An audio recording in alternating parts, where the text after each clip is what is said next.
Okay, so this is section 2.2, and this is roughly, it's graphing sines and cosines, except the more complicated version where you're asked to graph things like this: sine of 3x plus 5 pi plus 7 times minus 4. Okay. Luckily for us, we don't need to talk about this in this lecture, because take a look at Math 92 lecture right now. All right, so if you do that, the Math 92 lecture tells you how to graph functions that are modifications of other functions, and those modifications are exactly the kind of modifications that we're going to be looking at in this section, section 2.2. So if you're comfortable with that section, then what's happening here is you're modifying the sine function by doing exactly the same things. For example, here, I would take the graph of sine of x. I would notice that this stuff in here, I could start with replace x with x plus 5 pi, right? So that means I would take the graph of sine, shift it over to the left by 5 pi, right? And then I would say the words replace x by 3x, which means I would compress the graph of sine by a factor of 3, so it would get more tight. I noticed this minus 4 and the plus 7 out here. So I would say, for example, multiply minus 4 to the output. So that would mean I take my whatever graph I have at the moment, flip it upside down, and then stretch it vertically by a factor of 4, so it gets taller. And then finally, this plus 7 means I would add 7 to the output, which means I shift everything up 7 spaces. Okay, so that would be the procedure for graphing this. And maybe I said that a little quick in words, but that's because if you look at the Math 92 content and you do a few of the problems there, you should be very, very comfortable with, hopefully, with doing the same thing with sine and cosines. All right. So the bulk of section 2.2, once you've done the Math 92, you already know how to do. So that's the good news. However, we also do have some specific stuff or stuff specific to sine and cosines that we need to talk about in this section. Because when we do these modifications, some of the features of sine and cosine that are very important will change, right? So first of all, let's start with the graph of sine. So we already talked about the fact that sine, the core shape of sine is something like this. Here's 2 pi, here's pi, here's, pi over 2, and here's 3 pi over 2. All right. So for example, what happens if we do a modification where we say replace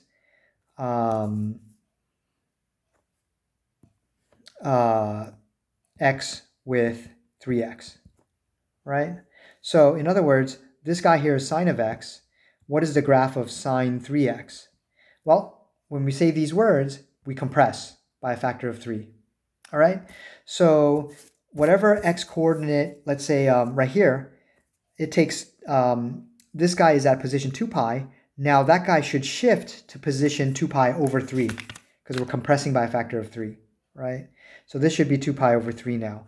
This guy that was at pi should now be at pi over 3. Okay, so what happens is our graph gets tighter, right? And so these kind of oscillations become, in a way, faster as we move along the x-axis, right? Because if you compare the two coordinates, right, 2 pi over 3 lives around there. So we've done one kind of full oscillation of sine much quicker than we've done up there, right? So the effect of doing this sine 3x compared to sine of x makes it kind of oscillate a lot faster. All right. Now we have technical terms here. Last time we said that we called this distance from 0 to 2 pi, the kind of core part of sine, we call that the period for sine of x. And every 2 pi, the period is equal to 2 pi, and every 2 pi it just repeats, right? It repeats, and so on. Okay, so what happens now is when we do this sine 3x, we've compressed everything, so the kind of repeating happens much faster, right? So here we have another repeat like this, we have another repeat like this, but it's much faster than the repeats above, right? The oscillations are much faster. So here, the period, right, is 2 pi over 3, right? It repeats every 2 pi over 3. Okay, so how do we, if we want a formula for this change, we can see that this 3 and that 3 are the same, right? And you always have the 2 pi because the core period of sine is 2 pi, right? So if I do sine of ax, the period will be 2 pi over a.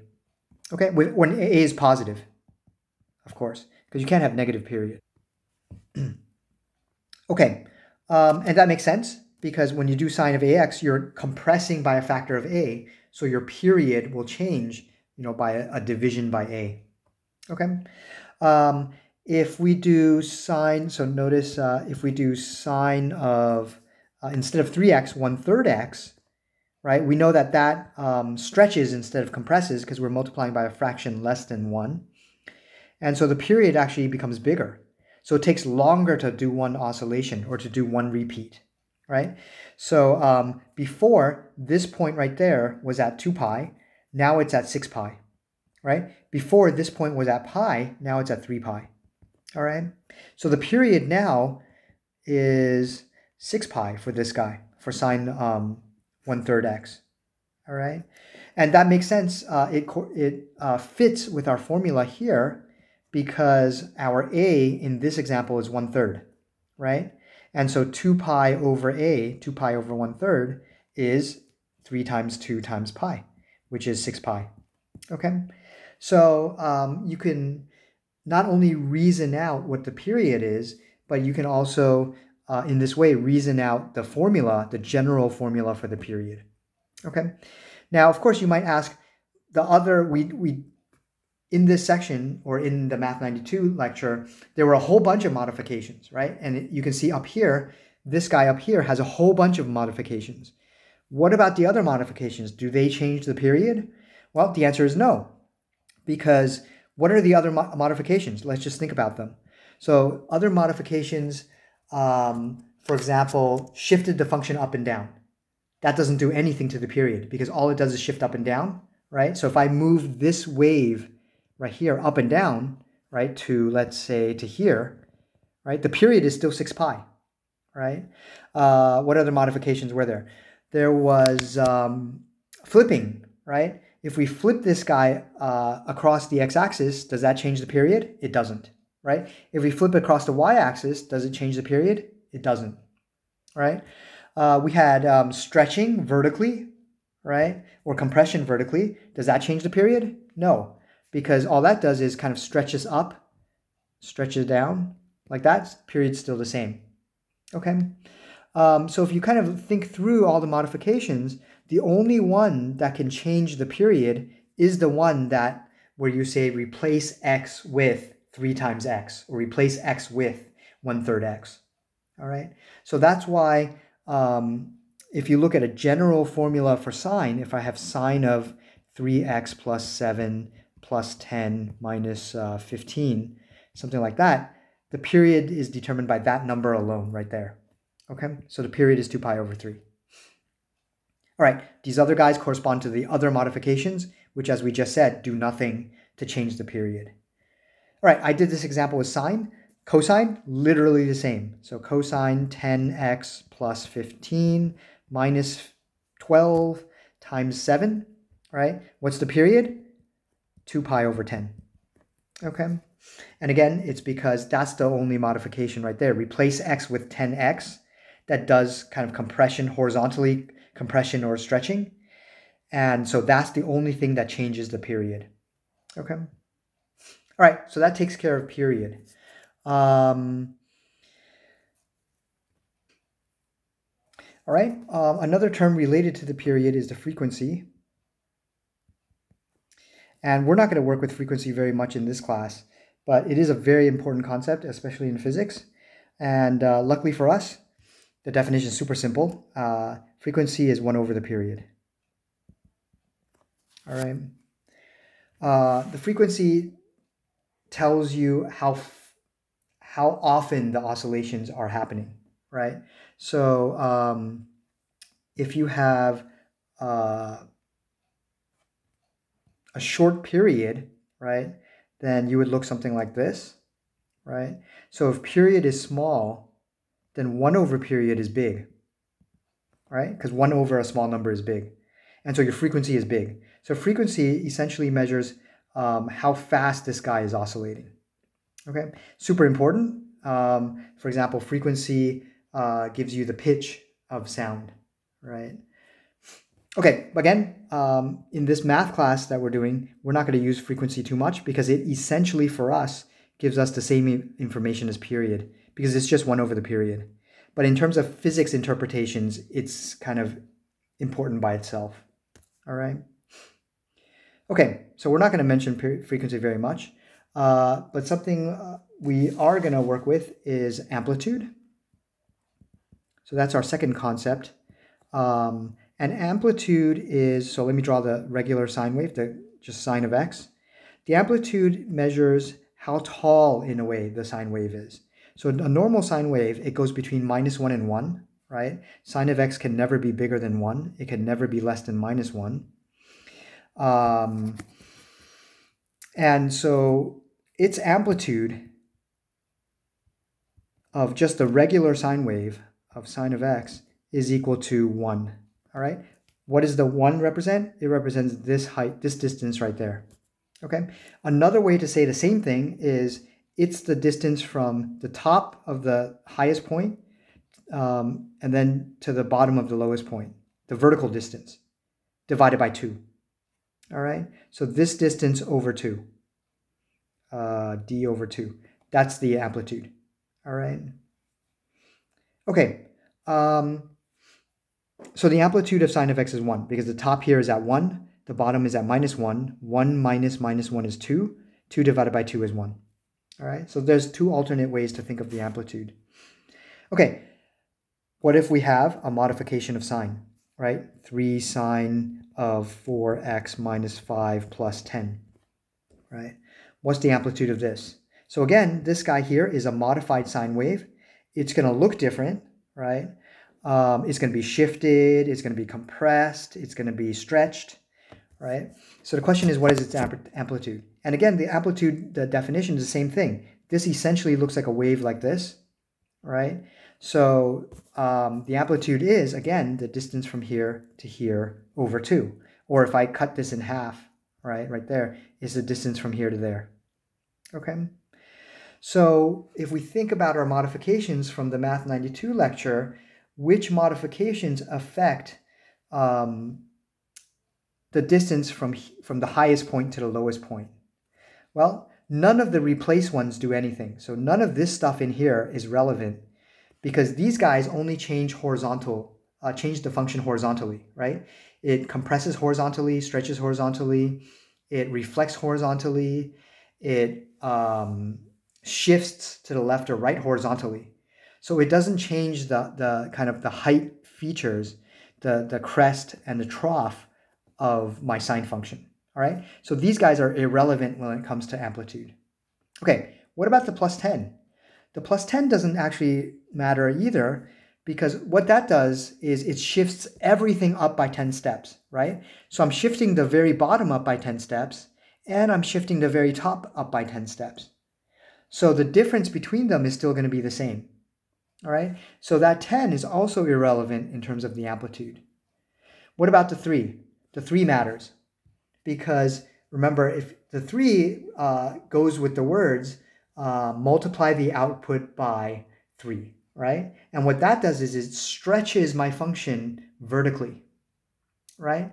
And so what happens is if we start out, right, with our regular sine function, if I look at 3 sine of x, that's going to be stretched by a factor of 3, okay, vertically. And so this was 1 here. now it's 3 there. I guess I should change it to a different color. There, right? This was -1 there, and now it's stretched to -3 there, okay? So you can see the distance from the highest point to the lowest point is now 6, from -3 to 3, and half of that is 3, right? Or alternatively, the distance from here to the middle of the sine function is 3, and so my amplitude is 3. Okay, so it's that number in front of the sine that governs the amplitude. All right. Okay, so let me write this kind of more abstractly. If I have a sine of x, that's my amplitude, whatever number that is, right? And if it's a number that's less than 1, then what's happened was my function got, my sine function got shrunken. It got compressed vertically. And so it looks like this, right? And so it's less tall now. And so you expect the amplitude to be smaller, okay? All right, so that's the concepts of period and amplitude. Finally, we have the idea of a phase shift. So when we let me write down kind of an example again. So let's say 3 sine of 4x plus 5 minus 10, all right? Oh, by the way, I guess I should mention, if you have a -3 in front here, the amplitude is still 3, all right? So here, this would be amplitude a bigger than 0. Because the amplitude is a distance. It's the distance from here to there, or it's half the distance from there to there. All right, so the distance should always be a positive number. What that minus sign does with respect to the graph is it flips the graph across the x-axis, right?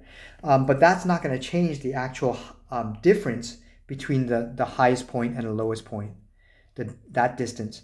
And so the amplitude is still going to be 3 regardless of that minus sign there. Okay, and another comment is that literally the same thing goes with cosine.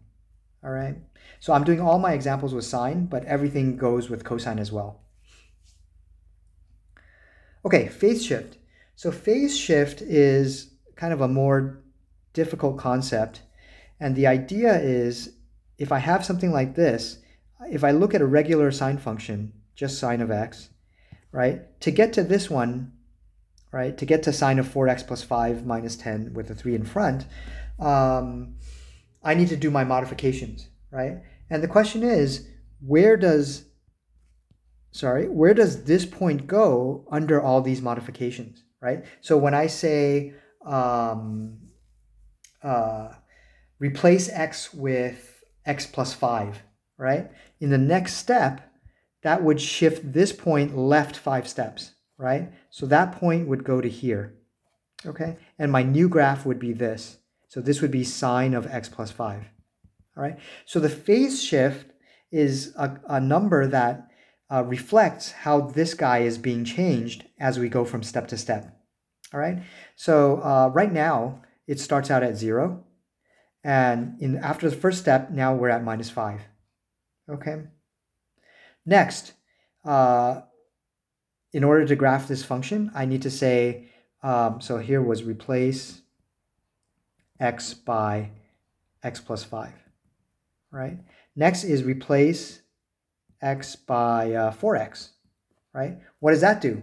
That compresses my, my function horizontally by a factor of 4, right? So everything gets closer to the y-axis by a factor of 4. And in particular, this -5 gets closer to the x-axis by a factor of 4. All right, so altogether, things look more compressed like that, right? And what was once at -5 is now at -5 over 4, right? Because it's 4 times closer to the y-axis.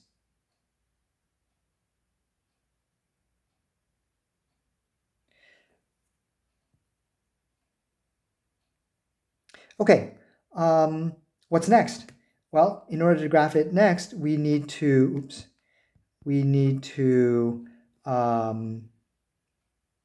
subtract, or add, let me write it as add minus 10 to output, right? What that does is it shifts everything up by 10, up by minus 10 steps. So shift everything down by 10 steps. And so my minus 5/4 is still at the same place, right? It's just minus 5/4 still, same place, but I've shifted everything down 10 steps. Oops. Shifted everything down 10 steps. All right, so now this is at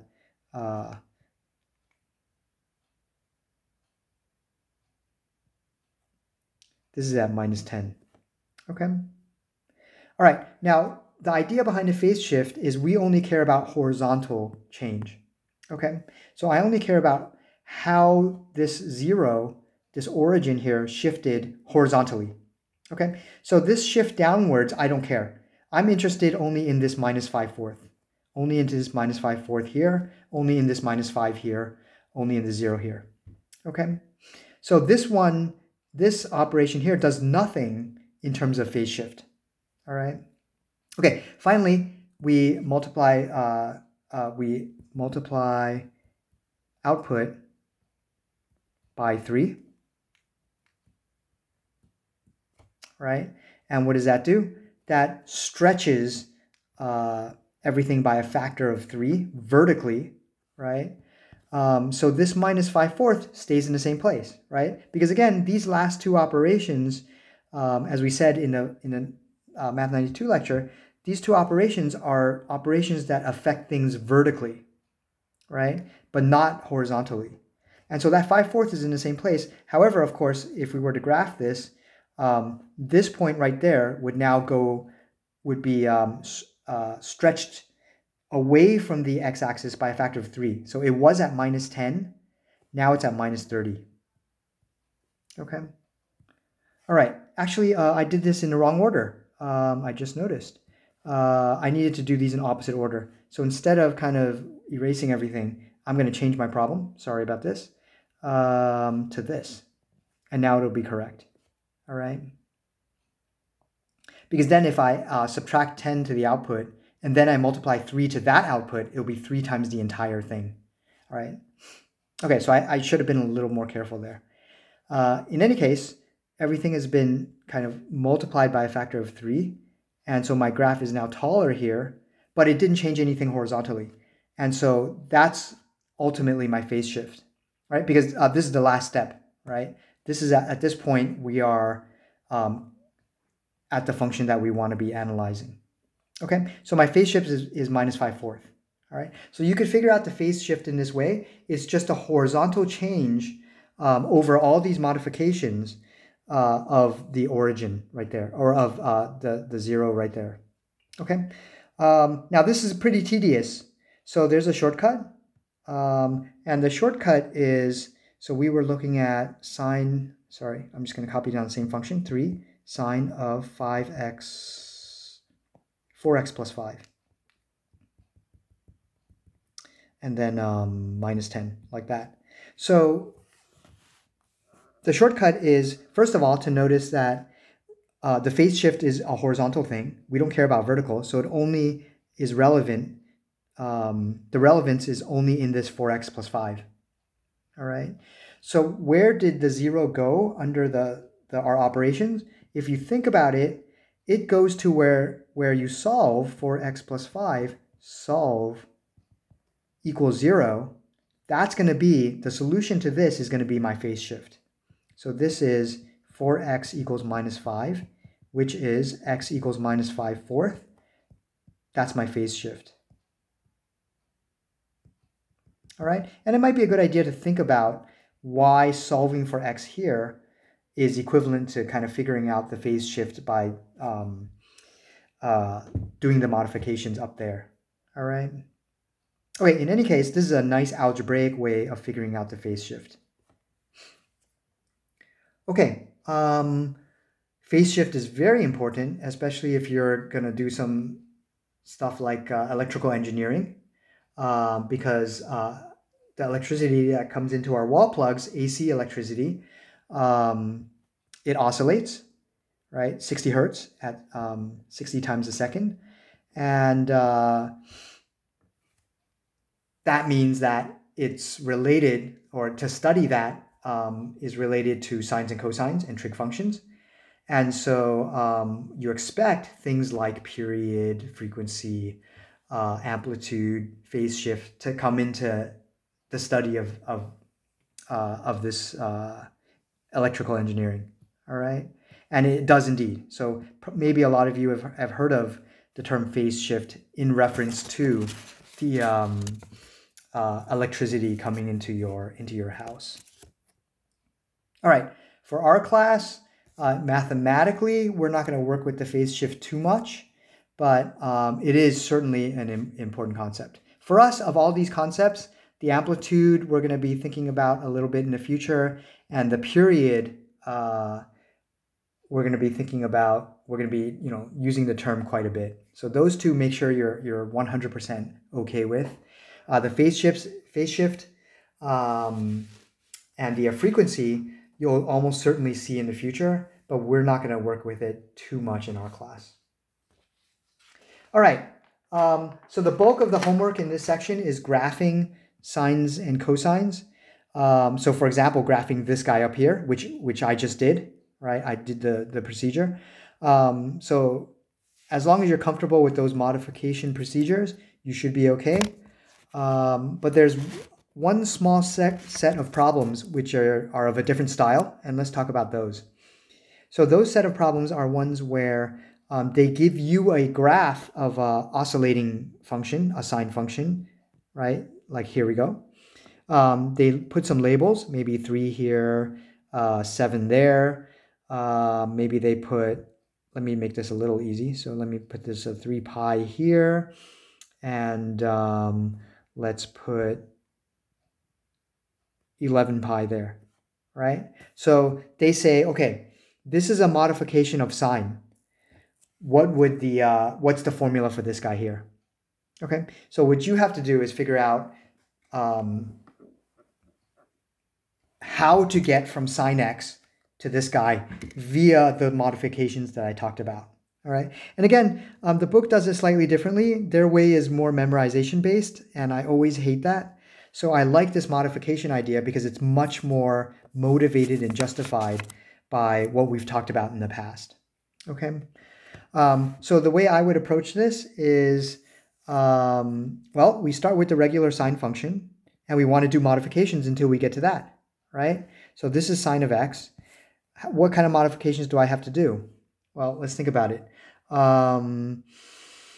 Again, the kind of vertical modifications and the horizontal modifications are independent of each other. So I could just figure out the vertical modifications first, for example, or figure out the horizontal modifications first, and then, or vice versa. Okay, so let's just choose arbitrarily to do the vertical modifications first. All right, so one thing I notice is that the amplitude has changed because the very bottom is at 3, the very top is at 7. Okay, the difference between that 7 and 3 is 4. So this distance here is 4, right? The amplitude is half of that, right? So the amplitude is actually 2, all right? So I know that this guy here, the function that I'm trying to kind of reproduce the formula for, has 2 times the amplitude, right? It has amplitude 2 than my regular sine of x. So I know that what I need to do is look at 2 sine of x, because that bumps up the amplitude to the correct number. Okay, so what that does is it makes everything taller, and so here now I have 2 there and minus 2 there. Okay, all right, so far this is my function. All right, it's not the correct function yet. I noticed that vertically this function that I want the formula for has been shifted up a whole bunch. Right? How much has been shifted up? Well, the very bottom is at 3, the very top is at 7, and the middle is going to be halfway between, right? Which is going to be at 5. Okay? And how do you figure that out? It's the midpoint formula. 7 plus 3 is 10. Half of that is 5. All right? So this guy is at 5. Okay? So I already have kind of the height, the amplitude correct. So all I have to do is shift this guy up by 5 steps, and I'm going to be in a correct vertical position. all right? So my next step is to say, well, 2 sine x, and then add 5. Okay, and this 5 is outside the sign, right? It's not sine of x plus 5. It's sine of x and then plus 5, all right? So what that does is it shifts my picture up 5 steps. And if I shift this picture up 5 steps, right, the minus 2 plus 5 goes to 3. And the 2 plus 5 goes up to 7, which is exactly what I expected, right? So now my picture looks like this, all right? Okay, so I'm getting closer to what I need, all right? Okay, now, they label this point here as 3 pi, and that point is kind of the starting point for sine. That point right there corresponds to this point right there, or at least we can see it that way, right? We don't have to, right? We could actually have that point correspond to the point that we're looking at, because ultimately we'll get the same picture. But let's do it kind of as simple as we can, or as efficiently as we can. So let's have this point correspond to that point. And let's try to get this point to correspond to that point right there. All right. Now, one problem we immediately see is that this distance right there, 3 pi to 11 pi, that distance is 8 pi, right? But the distance that we have here is still just a regular sine function, right? So the period here is 2 pi. Okay, so we have the wrong period. So what do we need to do? We need to stretch it so that the period is correct, right? How do we stretch it? Well, we put a factor in front of the x, right? Let me say it more formally. We replace x with x times something else, right? With, in this case, it's 4 times, right? 8 pi is 4 times 2 pi. So we replace x with 1/4 x, because 1/4 x will stretch by a factor of 4. All right. So next is going to be 2 sine of 1/4 x. Okay. I guess I should draw the picture. So this is going to be, oh, sorry, plus 5 out here. So this is, the plus 5 is outside.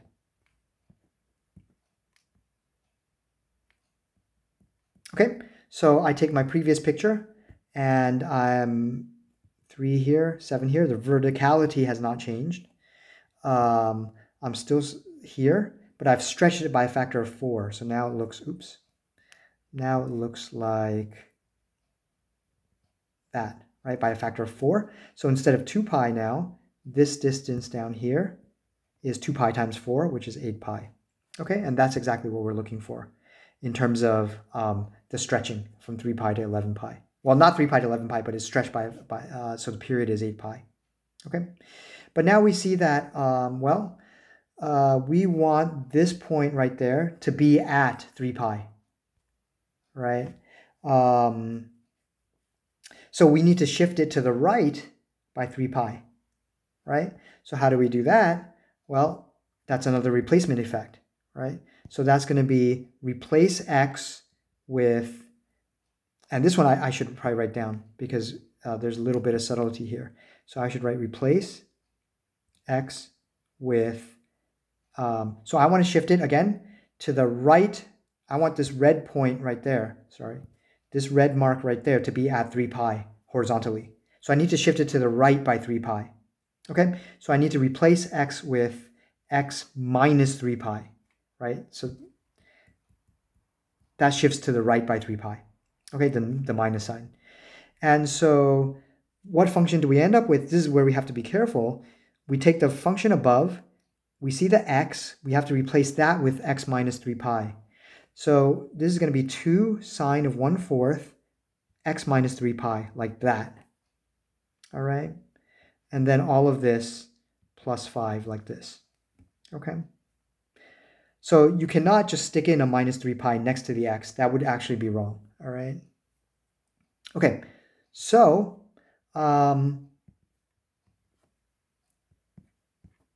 we shift this red dot over 3 pi steps. So here's 3 pi, and now our red dot is right there. And Sorry about that. Vertically, still the same, 3 to 7. Horizontally, we shifted the red dot over to 3 pi. So the blue dot, which was at 8 pi, shifts over to 8 pi plus 3 pi, which is 11 pi. Oops. All right, so here's the blue dot. And in between, we've got this guy there. Okay. And of course, it repeats.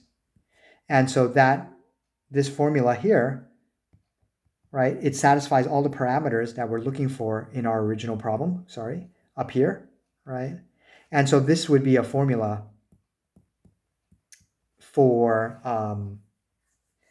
the graph for the graph of the function that we're given. Okay. Notice that I was kind of careful to do the compression or the stretching first and then the shifting. Because what happens is, if I had done the shifting first, so let's imagine I was in this step right here, and I did the shifting first. So I shifted first to this red point to 3 pi, right? That seems okay, right? I shift that point to 3 pi. Let me draw a picture down here. So I was here. That's my red point. To the blue point. To the blue point here, right? So at that point, I was here 3 to 7, and this was 2 pi right there. Okay. If I shifted over to 3 pi now, right, just with a shift, a horizontal shift, then what happens is that red point goes to 3 pi, right? The blue point goes to 2 pi plus 3 pi, so 5 pi. So this would be 3 pi. This would be 5 pi, right? And my formula would have been, so my formula up there was 2 times sine, 2 sine x plus 5, right? If I do this shifting first, I would have 2 sine of x plus 3 pi, like that, and then plus 5, okay? But now, when I go to do the stretching, right, in order to get the period correct, because this guy has period only 2 pi, what's going to happen is, if I say replace x with, I need to stretch by a factor of 4, right? 1/4 x. What's going to happen is this guy here gets stretched by a factor of 4, right? So this guy actually gets pushed all the way out to 12 pi, right? And so what I end up with is the red dot at 12 pi and the blue dot at 20 pi, right? 5 times 4. So this will end up at 12 pi. This will be at 20 pi. And I would have my picture like that, right? But that's not what we wanted, right? We wanted this red dot, right, to correspond to that red dot right there, right? And that red dot was at 3 pi. Okay, so we've kind of ruined our previous step by doing it in this particular order. Okay, so I was very careful up here to do the stretching, the horizontal stretching first, right? Do the horizontal stretching first before doing the shifting left and right. Okay. So you want to be a little careful in order to reproduce this. In the same way, you could think about it up here, right? I was very careful to do the vertical stretching first and then do the vertical shifting of up and down, because otherwise I would have screwed things up again. All right. So here you want to be very, very careful in terms of what order you're doing things. If you want to place the graph kind of in the correct position, kind of where we have the red dot in the right place and the blue dot in the right place. Okay. All right. So all of these problems depend very, very heavily, at least the way I've done them, on understanding how to do the graphing from Math 92, from that lecture. But again, that's really, really worth it to learn, because that's how you're going to do it next semester in pre-calc, right? It's not going to be the same way that the book does it in this class because, for example, in pre-calc, there's no such thing as periods for general function. There's no such thing as amplitude. There's no such thing as phase shift. There's no such thing as frequency, right? So this book does everything kind of in terms of those words, like, for example, the graphing of sine and cosine. But in general, you don't have those words for regular functions, for example, for square root functions, for x squared function, right? And so learning it kind of the more general way will be much better in terms of kind of being able to apply the same knowledge to other classes. All right. Okay. Ultimately, you can do it whatever way you like, but I highly, highly recommend working the problems in this way.